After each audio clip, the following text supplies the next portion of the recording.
Friends, welcome to my channel. இன்றைக்கி நம்ம சேனலில் என்ன ரெசிபி பார்க்க போகிறோன்னா ஒரு கார சட்னி பார்க்கலாம்.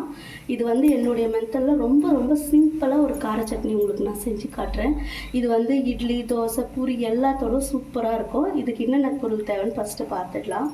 ஒரு 3 வெங்காயம் வந்து நான் தோல் எடுத்து க்ளீன் பண்ணி பெருசாக அரிஞ்சு வச்சுருக்கேன். அதே யூக்களுக்கு தக்காளி ஒரு 3 எடுத்திருக்கேன். எனக்கு காரமாக பிடிக்கும், அதனால் ஒரு 10-15 மிளகா எடுத்து வச்சுருக்கேன், காஞ்ச மிளகா. தாளிப்புக்கு கொஞ்சோண்டு கறிவேப்பிலை, கடுகு, சீரகம், உளுத்தம்பருப்பு வந்து ஒரு 3 ஸ்பூன் நமக்கு தேவைப்படும். பெருங்காயம் வந்து தாளிக்க. இவ்வளோ தான் ஃப்ரெண்ட்ஸ் நமக்கு தேவையான பொருட்கள். இதை வச்சு இப்போ ஒரு கார சட்னி பண்ணலாம். வாங்க எப்படி பண்ணுறதுன்னு பார்க்கலாம். ஃப்ரெண்ட்ஸ், இப்போ நம்ம வந்து ஒரு வானிலை வச்சுருக்கோம். அதில் ஒரு 2 ஸ்பூன் எண்ணெய் மட்டும் நம்ம ஆட் பண்ணிக்கலாம். இது சும்மா இதெல்லாம் நம்ம வதக்கிறதுக்காக. இப்போ இதில் வந்து உளுத்தம்பருப்பு 3 ஸ்பூன் சொன்னேன் இல்லைங்களா, அதை போட்டுக்கலாம். சில பேர் கடலைப்பருப்பு யூஸ் பண்ணுவாங்க. எனக்கு வந்து உளுத்தம்பருப்பு ஃப்ளேவர் ரொம்ப பிடிக்கும், அதனால் நான் உளுத்தம்பருப்பு மட்டும்தான் யூஸ் பண்ணுவேன். உங்களுக்கு கடலைப்பருப்பு வேணும்னா இது கூட 1 ஸ்பூன் கடலைப்பருப்பு ஆட் பண்ணிக்கோங்க. இது கொஞ்சம் ப்ரௌனிஷ் ஆகட்டும், அப்புறமா நம்ம வெங்காய தக்காளி யூஸ் பண்ணிக்கலாம். ஓகே ஃப்ரெண்ட்ஸ், இதை இந்த அளவுக்கு கலர் சேஞ்ச் ஆன பிறகு இப்போ நம்ம எடுத்து வச்சுருக்க காஞ்ச மிளகாய் சேர்த்துப்போம்.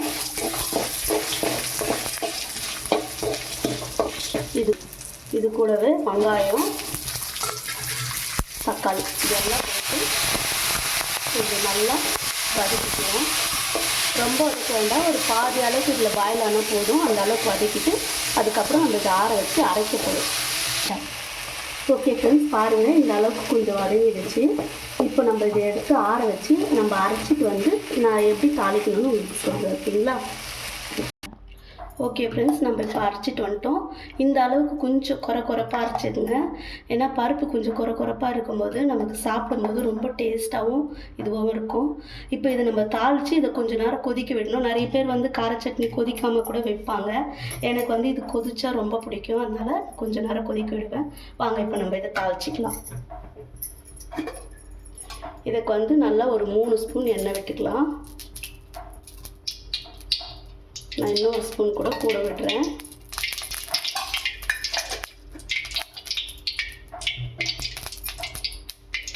எண்ணெய் கொஞ்சம் சூடாகட்டும். இதில் வந்து கடுகு, உளுத்தம்பருப்பு, சீரகம் இருக்குது, இது போட்டுக்கலாம்.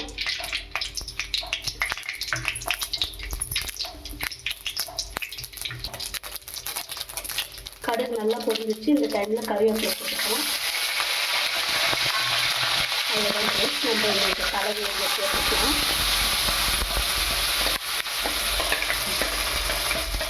இது ஃபுல்லாக நம்ம இதை சேர்த்துக்கலாம். நான் இதிலே வந்து உப்பு வேணுன்ற அளவுக்கு நான் தேவையான அளவு உப்பு போட்டேன்.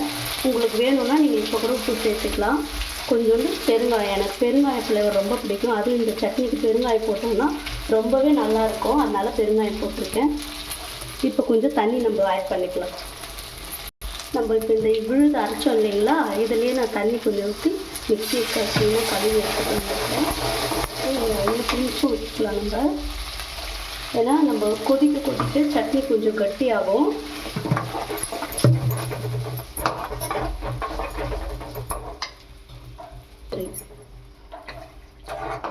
பாருங்கள், நல்லா இந்த அளவில் வச்சுக்கோங்க. இது வந்து ஒரு 2 நிமிஷம் நம்ம கொதிக்க விட போகிறோம். அதனால் நல்லா இந்த அளவுக்கு தண்ணி பதம் இருந்துச்சுன்னா கொதிக்க இன்னும் கொஞ்சம் கட்டியாகும். இது நல்லா கொதிக்கட்டும். பாருங்கள் ஃப்ரெண்ட்ஸ், ஓரளவுக்கு இப்போ கொதி வந்துட்டுருக்கு. கிட்டத்தட்ட நம்ம வந்து தாளித்து இப்போ 1 நிமிஷம் ஆச்சு. இன்னும் ஒரு 1 நிமிஷம் கொதிச்சா போதும். நமக்கு சூப்பரான அட்டகாசமான ஒரு கார சட்னி சீக்கிரமாகவே ரெடி ஆகிடும். இது ரொம்ப பண்ணுறதும் ஈஸி, அதே டைம் இது நீங்கள் சாப்பிட்டு பாருங்கள், அவ்வளோ சூப்பராக இருக்கும். இட்லி, தோசைக்கு எப்போவுமே யூஸ்வலாக சட்னி, சாம்பார் சாப்பிடுவேன். இந்த மாதிரி கார சட்னி ஒன்று ட்ரை பண்ணி பாருங்கள். அப்புறமா வீட்டில் இதை தான் கேட்பாங்க. ஓகே ஃப்ரெண்ட்ஸ், நமக்கு இப்போ டேஸ்ட்டான கார சட்னி ரெடி ஆகிடுச்சு. இதை நான் பிளேட்டிங் பண்ணிவிட்டு உங்களுக்கு காமிக்கிறேன், வாங்க. ஓகே ஃப்ரெண்ட்ஸ், கார சட்னி ரெடி ஆகிடுச்சு. சுட இட்லியும் இருக்குது, வாங்க சாப்பிடலாம். இதே அளவுகளோட செஞ்சு பாருங்கள், ரொம்ப சூப்பராக இருக்கும். இது ரொம்ப சிம்பிள் தான். நான் இந்த மெத்தடில் தான் வீட்டில் கார சட்னி பண்ணுவேன். நீங்கள் செஞ்சு பார்த்துட்டு எப்படி இருக்குதுன்னு சொல்லிட்டு கமெண்ட்டில் சொல்லுங்கள். ஓகே, இன்னொரு வீடியோவில் பார்க்கலாம். பாய்.